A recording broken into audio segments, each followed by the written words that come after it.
Good evening and welcome to this briefing by the Jerusalem Press Club. I am Esty Ari, Press Director.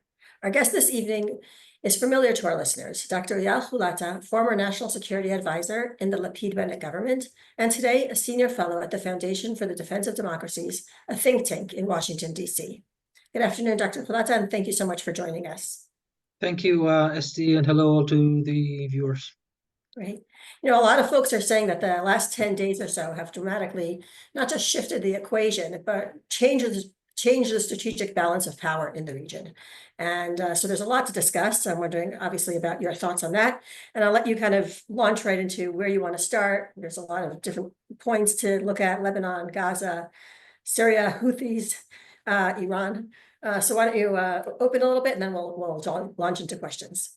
Okay, so I'll start with an overview, and then we'll move into what's on your mind. Clearly, this week is very different from the last time we had a briefing 2 or 3 weeks ago. And first and foremost, because the situation in Lebanon, the amount of operational accomplishments that Israel has fortunately been able to do and to perform is immense. And I think that this exemplifies not only the capabilities, but also the seriousness in which Israel has been preparing towards Lebanon. The fact that Israel hasn't used all of those capabilities before is a sign to the fact that Israel indeed was looking at focusing on the arena in the south. And if it was possible to finish it without a war in Lebanon, then I think this would have been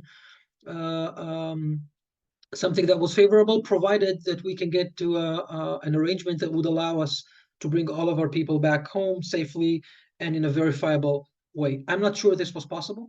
I think over time it became more and more clear that this will not be possible. And eventually the chain of events, regardless of how they started, have allowed Israel to perform part of our capabilities in Lebanon. How serious is that? How crippling is that to Hezbollah? We will know in the next coming weeks and months. But for sure, this has been a blow, a surprise for them in many ways, to them, to the Iranians, and others. I'm taking note of the fact that Hezbollah is still refrained from shooting long-range rockets into the heavily populated areas in Israel. There are various reasons why that may be the case, but in fact it is the case, and that means a lot Israel has not engaged in ground operations in Lebanon itself. So there are still things that could deteriorate the situation even more in Lebanon. My personal hope is that we will not be seeing this, and that we will be able to leverage the accomplishments so far into meaningful arrangements. And I will say that I'm sure there will be questions about it. I think the conditions, not only to get a deal that would push Hezbollah terrorists from the border, but also to create conditions where it is verifiable, not by the international community, which I think we have little trust in their ability to do so, but verifiable by the IDF, meaning that violations of this agreement by Hezbollah will be answered by force, and to be backed by the international community that legitimizes Israel's ability to do that. So to make sure that Hezbollah does not move back towards the border, and Hezbollah does not continue to accumulate heavy capabilities all across Lebanon. I think this should be the framework also for Gaza, in the context of a hostage deal in which all of the hostages are released, those who are alive, those who are dead, so that we can create new conditions in Gaza. This is we're potentially better situated toward those agreements right now. Of course, it's a political decision, not only by Israel. I think as long as Sinwar is stubborn, or whoever is calling the shots in Hamas right now, I don't have any information about whether or not Sinwar is alive or not. Saving your question from towards later. I've been following the press just as much as you do, but someone is calling the shots, and the fact that Hamas is still refusing to move ahead with a hostage deal says a lot in this regard. Hopefully, this will change in the near future. Excuse me. As for the Houthis, we see a pattern here. Israel is exercising a lot of restraint with regard to the Houthis over time. But the fact that they consecutively fired ballistic missiles over Israel Sunday, a few weeks ago, and a few days ago again, Israel cannot only rely on our defense capabilities, good as they may be.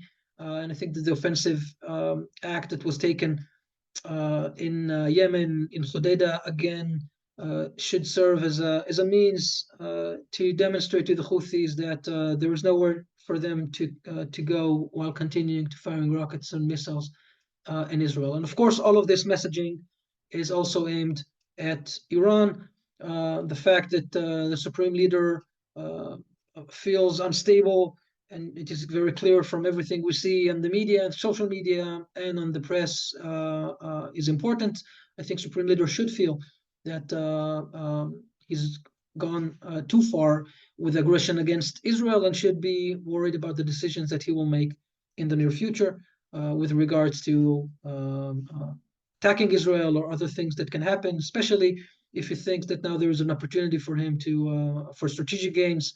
Everybody's talking about whether the supreme leader will dash for nuclear capability. We all need to understand the supreme leader has far fewer tools to defend Iran from what will eminently be an attack on him once we discover that he has dashed. Hezbollah is not as strong as it was. His own capabilities have proven not to be as effective as he would want them to be, with the ability to punish or deter Israel. That did not work in this regard. So this is kind of the scope of things for all across the arenas. Last thing I'll say, of course, West Bank, we should all be increasingly worried about the volatility of situation in the West Bank. I'm increasingly worried about the volatility of the situation in Jordan, which has a lot to do with the Jordanian or the interests of Iran in Jordan as a kingdom. They will say that everything is related to Israel. I don't think it's related to Israel. I think Iran thinks that they have an opportunity to put their hand on Jordan as the next Sunni country that they will try to cripple and ultimately take over. And we all should be worried about the prospect of that. This, of course, will have severe security implications for Israel, but I think it will have severe implications for the entire region. Esty, over to you. Yeah, so I think that was a good overview, and there's a lot to kind of dive a little bit deeper into some of the things that you touched on. So I'm going to go in no particular order, okay, on some of the things that you did touch on. Maybe I'll start even with the strike on Nasrallah this weekend, because it culminates almost like a week of or 10 days of what feels almost like a turning point, not just obviously vis-a-vis the Lebanese front, but possibly in general. And so to talk about, there was so much discussion prior to that strike about a ceasefire, about Prime Minister Netanyahu's trip to the UN. Some people wondering how much of that was simply a cover for the operation. In fact, I don't know whether you agree that it was a cover for the operation. But also today we're seeing some calls for a ceasefire, and I'm wondering kind of how what you think about those calls and whether you would support a move right now. So first, I cannot attest to whether or not this was a cover to the ceasefire. I'm looking at the information or the gossip, should I say, in the press. I'm not impressed. Israel doesn't need a cover for something like that. I think the fundamental question was whether or not we realized that the purpose of those meetings were to plan how to de-escalate and to reach an agreement, or on the contrary, as I understand, was the situation that all of those gatherings were in fact an attempt to regroup and plan how they will counterstrike at us. I think this was also the case with the Ibrahim Akil a week before that, and the leadership of Erdogan as they convened together to plan how they will deploy what was left of Erdogan after what happened with the pagers and the communication equipment, and we got them. And I think a very similar thing happened with Nasrallah. This is what I understand from my readout from my conversations back in Israel. And it should be clear that Israel cannot just wait for massive attacks on us. This is the fundamental lesson from October 7. This is a change that I think will prevail for years to come. And in that regard, if indeed this is what they were doing, and we had an opportunity and we had the conditions to do that, then that was the right thing to do. And now Hezbollah will need to deal with the fact that this has happened. I want to remind the viewers that Israel was, according to the media reporting from about a year ago, in October 8th or so, preparing a raid in Lebanon. Back at the time, I think this was not the conditions to do that, and too far that I can understand, the context was not a Lebanese or Hezbollah readiness or preparedness for a full attack on Israel. But this has changed dramatically over those 11 months. And I think that the fact that Israel is getting support and legitimacy from the United States of America on it means that the intelligence has been shared and the analysis has been agreed upon. And if this indeed is the case, then we need to preempt, like we did several times over the last several weeks with Hezbollah. We cannot just wait until they use what they have to attack us. In a striking difference to Gaza, we were prepared in Lebanon. We had the capabilities, the intel, and the operational abilities to prevent them from doing so. And I'm happy that this was the case. Yeah, certainly the world is a better place without Nasrallah in it. So you talk about, some of the missiles and that have been used. We know that Hezbollah has been shelling northern Israel for 11 months now, since October 8th. But at the same time, we also know, or we've been told many times, that Hezbollah has an arsenal that is very, very large and very, very scary and very, very potent. We're also seeing, the Houthi missiles coming across, and I'm wondering, when we talk about the Hezbollah arsenal, are we looking at quantity, quality, a combination of both? Where are we in terms of also what's been happening over particularly the past 10 days in terms of that? So Hezbollah is by far the most equipped adversary by way of both quantity and quality of missiles and rockets.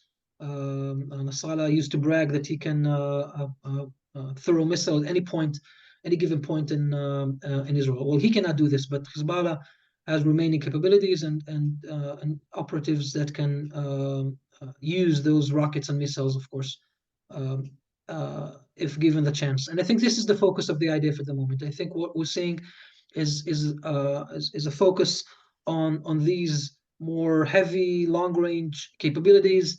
There was a sequence of things. There was this operation in Syria to attack the manufacturing facility that they were building for missiles, and attacks in the deep of Lebanon, in the Bekaa, on hangars and bunkers full of missiles, and also on launchers.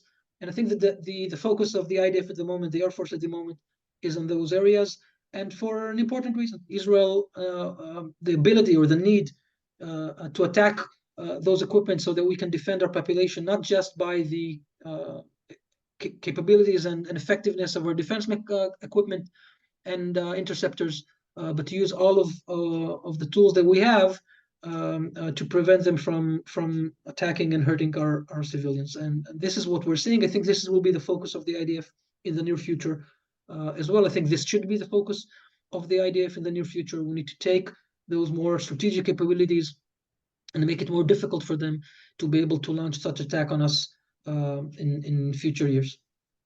Yeah, and I want to follow up on that with a question from a reporter here asking how Israel has prepared for a situation like this over the years, and how it's different today than it was, let's say, in 2006.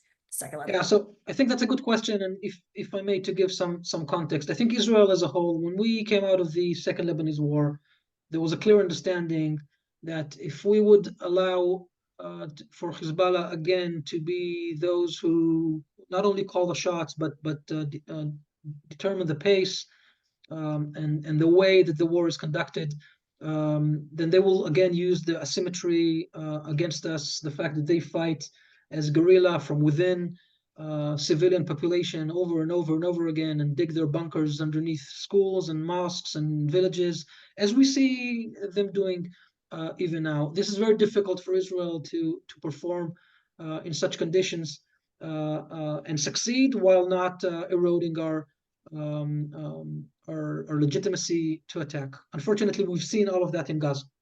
It's very eminent and clear, and I think I've said that in many of previous briefings. Israel did not prepare for something like October 7 in Gaza, and the outcome of that is seen.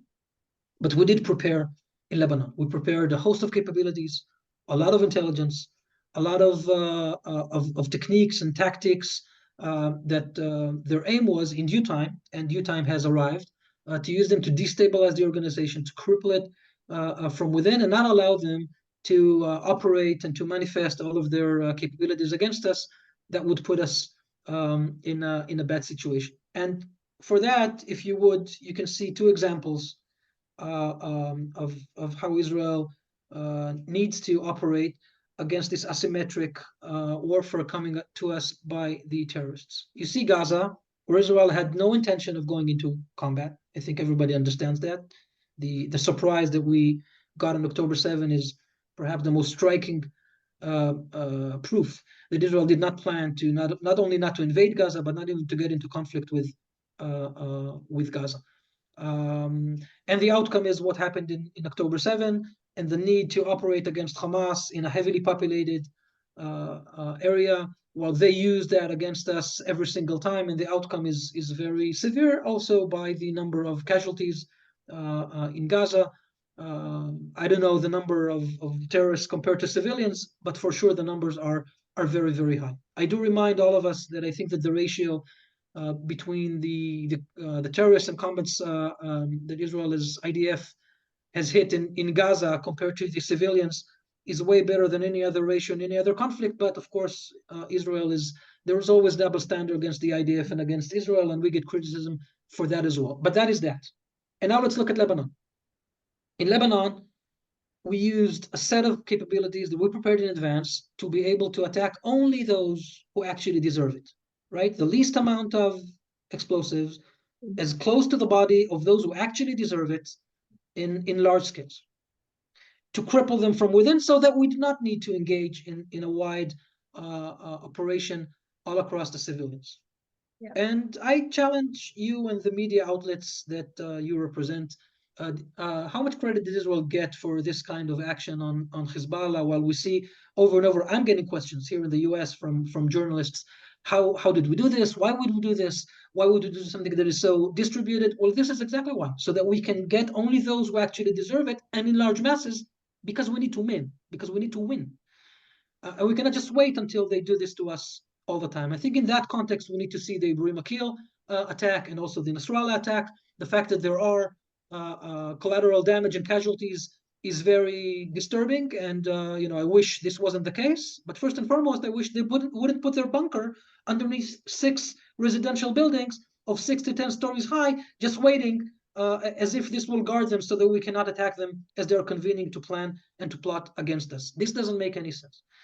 So I think the way we should look at this is that Israel level of readiness towards Hezbollah, so that we can achieve those goals, so that we can actually cripple this organization in a very elaborate and deep sense, while minimizing to the extent possible the collateral damage of civilians. I think this is what we're seeing manifested in Hezbollah.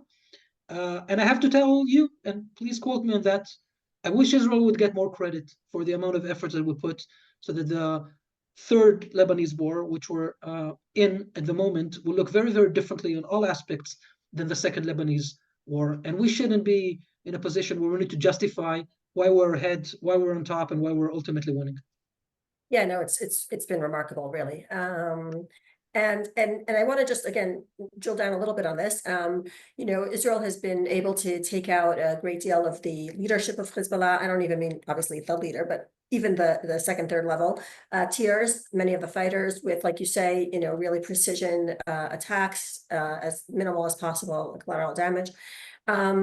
How much do you think this actually is going to impact Hezbollah's ability now? How much in disarray is the organization? And, there has been a lot of fear and concern in the past about the tunnels that the Redwan unit has been preparing. We know that they're preparing it. We know that they had all these plans to invade the Galilee region. How much is that no longer a threat, or how much of that threat has now been tabled or pushed aside? And And how much do we still need to be concerned about that? So in that, Esti, I can just echo things that I hear from my friends and colleagues in Israel and from the media. There is a lot of damage, of course, on the more senior command for sure, but also on the mid-level command. But Hezbollah is a very big organization, a Mhm. very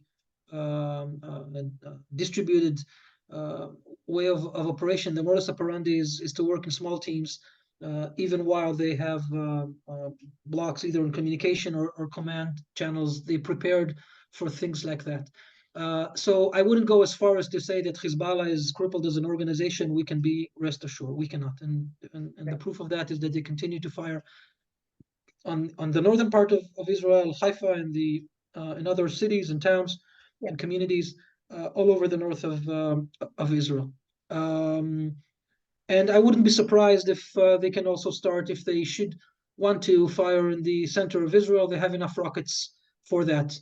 Are they not doing this because they don't want us to ground invade? Maybe. Are they not doing this because they don't want us to go heavily on Beirut? Maybe. Um, there's always this element of who is Israel at war with, Hezbollah or Lebanon? I'm among those who say that Lebanon cannot hide behind Hezbollah. Definitely now, when the leadership of Hezbollah is all taken out, this is the time for Lebanon to decide who is controlling Lebanon. And Yeah. if the government of Lebanon is not controlling Lebanon and Israel needs to go into war again in massive scales, then it is eminent that this is Lebanon that we need to be addressing, and not only Hezbollah, if Lebanon isn't capable of getting a grip on themselves, even when the leadership of Hezbollah is all taken out and the atmosphere is towards them. So I think there are many aspects of what Hezbollah can and cannot do. I will be cautious to say that the damage is more than it is. I would assume that we've been able to hit and get large quantities. I've seen numbers as 50% in Israeli press. Maybe it's true, maybe it's true to some of the things, but Radwan is still operational and their infrastructure is still intact, and the number of missiles that they have and launchers are there. It's more difficult to operate when everything has been disrupted the way that it was, but we need to take our enemies very, very seriously, and I definitely do take Hezbollah very seriously. Yeah, as we should. And I want to kind of zoom out a little bit. There's still much we could talk about in terms of, potential ground invasion, potential all kinds of things like that. But I would like to kind of just take a moment to pull out. And when we look at this, the death of Nasrallah was greeted by joy in many places in the Middle East, in the Arab world, and not just, and throughout the Middle East. And I'm wondering whether you think this would help with any potential future coalition against Iran, a la what we saw in April, for example, and also how much this then also would perhaps open the door to the expansion of the Abraham Accords, most, specifically with Saudi Arabia, for example. These kinds of events, starting with the Beeper attack, which may or may not have been Israel, and then ending with, the Nasrallah. So, Esti, I think you're covering two things that are very important. Let's start with the first one. Sure. Nasrallah was the enemy of the region, not just the enemy of Israel. Nasrallah murdered so many Arabs, Sunnis, all over the region. Nasrallah and his top leaders have been responsible for the killing and murdering of many Americans over the dozens of years before, starting from the 80s and going ahead. And I think we're getting a lot of supportive responses from the international community. It's not just that nobody's shedding a tear that Nasrallah is dead. I think everyone understands that the world is a safer place when Nasrallah is not there, when Ibrahim Akil is not there, when Ali Karaki is not there, and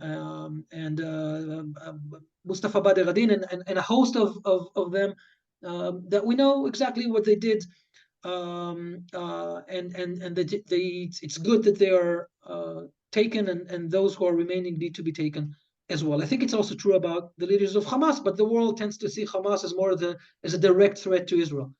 But the moderate or pragmatic Arab countries don't see Hamas just as a threat of Israel. They know that the military manifestation of Islamic Brotherhood is dangerous to them. It's dangerous to Saudi Arabia.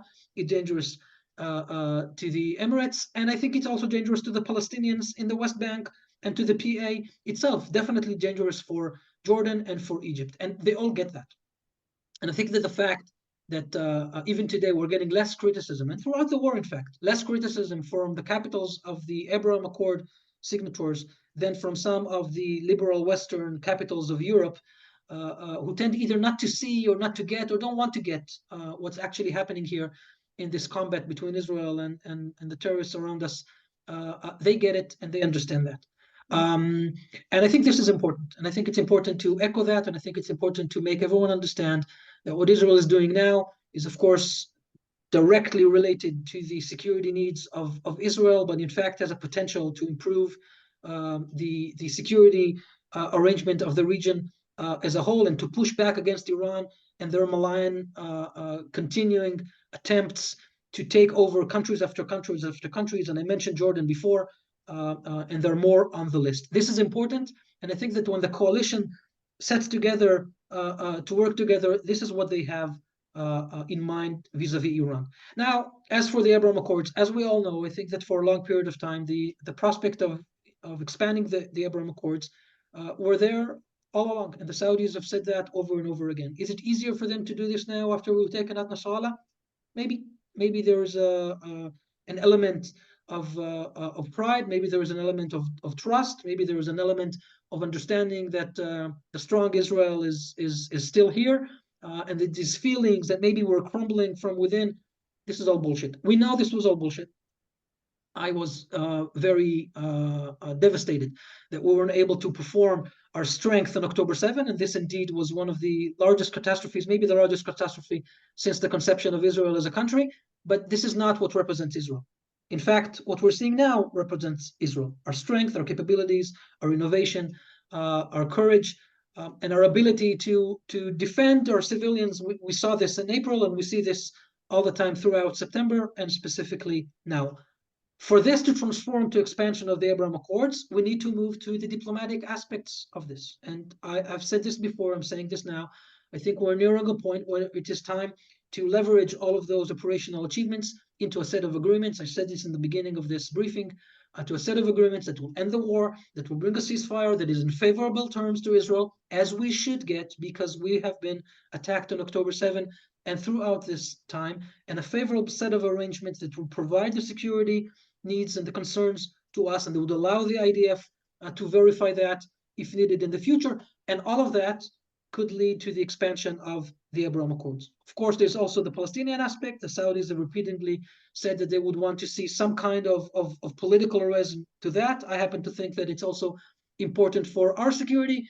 We need to get things going also for the Palestinians, but we definitely need to demand from them to be pragmatic. We need to demand from them to denounce terror. We need to demand from them to push against Hamas. Otherwise, we will need to do this. And there is no way we can move anywhere ahead without addressing those security concerns, both for the Israelis, but in fact also for the Palestinian population. To the extent that those Palestinians want to live in peace side by side to Israel, it is in their interests to push against Hamas and Islamic Jihad and all the rest. Without of that mentality, there is no way we can achieve anything, any progress of any sort, of any way. And I think that we're near conditions where all of this can happen, and I hope that we will. Okay. I have a question here, bringing us a little bit back to Lebanon, Hezbollah front specifically. There's been reports of small Israeli forays into Lebanon with ground troops today. Do you see this as the next stage? Do you see a ground invasion happening, or just a continuation of kind of the current situation? So I saw that in the press. I have no information about whether or not Israeli forces have been Do you expect a ground operating invasion though? north of the border. Clearly, the IDF is preparing for a ground invasion. Clearly, this is one of the contingencies ahead. If I was what's left of Hezbollah, I would be very worried of attacking the central populations of Israel, because, as I said before, this is probably going to be a potential response by Israel. This is not in the interests of any of them. The question that the IDF needs to answer, and that the political echelon in Israel needs to ask the IDF and to get answers: have we been able to incur enough damage on Hezbollah so that when they move north of the Litani in the arrangement, once we get it, they do not pose a threat, an immediate threat on our civilian population? Is the IDF capable of interdicting and preventing them from carrying such an attack. If the answer if that is yes, that's one thing. If the answer is no, of course, then we need to do more. But ultimately, it's on Hezbollah's side to decide. Are they willing to go into an agreement with Israel and to withdraw to north of the Litani, or aren't they? And if they're not, then the conflict will continue. And I think that as long as the conflict will continue, eventually, I think, unfortunately, because I would prefer this not to happen with IDF forces in Lebanon. I think this is not what we need at the moment. But if so needed, then the IDF is ready for that. Mentioned an agreement with Hezbollah. So do you see an agreement with Hezbollah or an agreement with Lebanon? Well, that's the question I said before, right? Who's responsible in Lebanon for what's Yeah. going on in Lebanon? Who's responsible? Who needs to give answers and to whom? The ultimately what Israel needs to know is that there's someone that is verifying that this arrangement will be kept. And if Lebanon is not able to keep this agreement, it means that the international community needs to enforce this. Maybe the agreement is with UNIFIL. Maybe the agreement is with the French. Maybe the agreement is with the Americans. Clearly, they all need to be part of this agreement to make sure that they assume on themselves responsibility to make sure that Hezbollah does not go back to close proximity to the border. Otherwise, the IDF will need to operate. Look, I negotiated the maritime agreement. The agreement was with Lebanon, not with Hezbollah. Of course, indirectly, it was mediated by the Americans. But I know Hezbollah had to approve it and to sign off on it, and to the fact that Lebanon, during that agreement, has actually normalized the fact that Israel is on the other side of the border, and Israel is mentioned in this agreement many, many times. Hezbollah didn't like it, but they had to sign it anyway. We're now far more advanced than we were 2 years ago when we negotiated the maritime agreement. Hezbollah is far more weaker. Israel needs assurances that Hezbollah cannot pose threats to our civilian population in the north or in the center, for that matter. And the agreement needs to lay the foundations for that. Okay. I mean, the maritime agreement, was that a maritime agreement that was supposed to bring peace when you refer to that? I mean, in terms as the maritime agreement, precursor to the current agreement, like I'm not sure how. No, what I'm saying, I refer to that is because Israel, the arrangement that we did in the maritime agreement was with Lebanon, not with anyone else. Lebanon is the sovereign force or the Lebanese government is the sovereign force or Lebanon, or at least this is how we should address it. What I'm saying is that it goes both ways. If they negotiate with us on economical issues, they don't need to be responsible also for security issues. And if they cannot be responsible for security issues, it means that they no longer control Lebanon, and the war that Israel will have is with Lebanon as a country and not with Hezbollah as a vehicle within it. That was the point I was trying to make. The situation now was very, very complicated. I don't think we're going to negotiate with any of them. I think it is up to the international community to make this order within Lebanon and to enforce the Lebanese government authority over Lebanon, or at least to help the Lebanese government to enforce their authority over Lebanon. Hopefully they can do that. If they do, by the way, then there is hope for Lebanon. And if they cannot do this, then I would expect that any arrangement that we will have will be violated by Hezbollah, and that the IDF will need to interdict again. I see. Okay, thank you for clarifying that. I just want to also take a moment to look a little bit again once more at our region, and particularly at the south. How much, we're now 11 months, almost 12 months, almost a year to October 7th. And there are still 101 hostages being held by Hamas in Gaza. And I'm wondering, you touched on this a little bit in your opening, and I just would kind of want to get a little bit deeper into it. How much of an impact, if any, do you think that the events of the past 11, 12 days would have on Gaza, on what's going on in Gaza, on any ability to move forward at any, both militarily and also in terms of a potential deal? Well, I would like to think it has an effect. I would like to think that while Sinwar was hoping that as he persists not to agree to the terms of the hostage deal, thinking or hoping that a regional war will start by which Israel will be further hit by all of the other parts of the ring of fire that Iran has created around us. Well, that didn't happen. And Hezbollah is not able to do that to Israel. And I think that the Yemenites and the Houthis are not able to do that to Israel. And the options are becoming very, very limited. Of course, Iran can decide to have another round like they tried in April. And the outcome, I would expect, will be very similar to what they did the last time. Sinwar needs to know all of that. This needs to put on not only on Hamas, but also on the Qataris and the Egyptians, the burden to push Sinwar to agree to the terms of the ceasefire so that we can have our hostages back and that there could be a ceasefire in Gaza. This is my hope. Of course, the Israeli government needs to play along as well and to push for that agreement and to put forth the conditions that will be needed to have that, because these are our hostages and we need to bring them back home while they're still alive. Prime Minister Netanyahu said that he believes about half of the hostages are still alive. I would want us to bring them back before it's less, and not to allow Hamas to kill more of them. At least that is something that we need to do as a part of the, just a small part of repairing the fracture of trust between the population of Israel and the government of Israel, and the security forces of Israel, as exemplified in October 7th. So my hope is that this is pushed again. I would want the Israeli government to put this as a very high priority at this point, and to use, as I said before, the success in Lebanon also to push Sinwar and to force him to agree to the conditions of a deal so that we can have our hostages back. Thank you. Just one last question before we adjourn, and that goes back to Iran. Today, Prime Minister Netanyahu addressed the people of Iran, in essence, calling on them to break free of the Ayatollahs. So kind of brings us back to Iran, as we've been discussing for months and months, and also today, Iran is choreographing so much of what's going on. So how realistic is that? How realistic is the Iranian people looking around now and saying now's a good time? Or alternatively, how realistic is it to see a retaliation of some kind or a response directly from Iran at this juncture? Well, first, I hope that Iran does not use this opportunity to retaliate on Israel, because the severe assault on Iran will be immense, and I don't think they should expect Israel to respond symbolically like we did after the April 13th attack.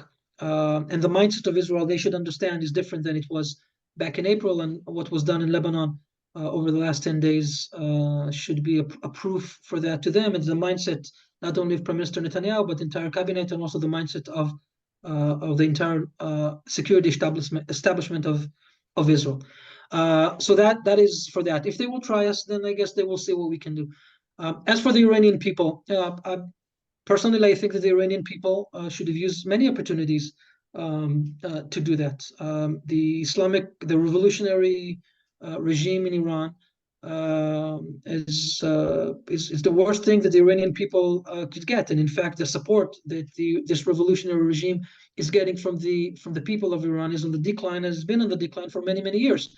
Of course, it's very difficult for the people of Iran to revolt. The last time they tried, after the Masih Amini murder, they were on the streets for several months, and ultimately the regime was able to push them back to their homes, to arrest the leaders of that movement, and to finish this up. But I don't think this changes fundamentally what most of the Iranians feel. I know that most of the Iranians are not supportive of this revolutionary regime, and I know that most of the Iranians would rather live in a country that is open, more liberal, doesn't have to be secular, it can be religious, given the nature of the people, but definitely a country that would use the resources, which are immense, not to create weapons of destruction and mass destruction and nuclear weapons and missiles, and create this ring of fire that circles not only Israel, but endangers also the pragmatic Arab Sunni countries in the region. This has been the strategic decision of Iran over the years. I think that did not do good to Iran. This definitely did not do good to the Iranian people. So in that, yes, I would wish that the Iranian people will be strong enough to stand up to their regime and to retake their country into their own hands. This will, of course, be good for Israel. I think this will be, in fact, very good for the Iranian people themselves. All right. On that note, we're going to wrap up here. I would like to thank you, Dr. Hulata, for joining us, and thank everyone who's on the line for joining us this evening. Wish everyone a Shana Tova. You're filled with good news. Thank you so much. Thank you, Esti. Goodbye.